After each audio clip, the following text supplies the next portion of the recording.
बहुत समय पहले जब धरती पर राक्षसों का आतंक बढ़ गया था, तब देवता भी असहाय हो गए। सबसे भयंकर राक्षसों में से एक था रक्त बीज। उसे वरदान प्राप्त था कि उसके शरीर से गिरा हर एक रक्त का बूंद नया रक्त बीज बन जाती थी। जब देवताओं ने उस पर वार किया तो उसके शरीर से खून गिरा और हजारों रक्त बीज पैदा हो गए। देवताओं ने जब यह देखा तो वे भयभीत होकर मां दुर्गा के शरण में पहुंचे।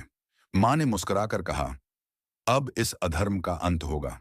मां दुर्गा ने अपना भयंकर रूप धारण किया। उनके ललाट से तेज की अग्नि निकली और उसी से उत्पन्न हुई महामंकाली। उनका वर्ण घने अंधकार जैसा काला था। बाल खुले हुए, गले में खोपड़ियों की माला और हाथों में खड्ग व त्रिशूल।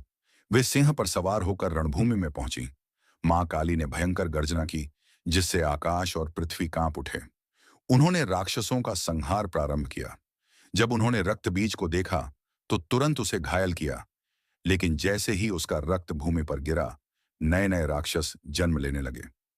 तब मां काली ने अपनी जिह्वा फैलाई और जैसे ही रक्त की बूंदें गिरीं, उन्होंने उन्हें पी लिया, ताकि कोई नया रक्त बीज जन्म न ले सके। इस प्रकार मां काली ने रक्ताबीज का अंत कर दिया।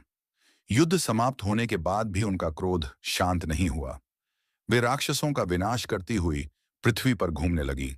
तब देवताओं ने विनती की कि मां अपना क्रोध शांत करें, पर मां काली रुक नहीं रही थी। तब भगवान शिव स्वयं रणभूमि में आए और मां काली के मार्ग में लेट गए।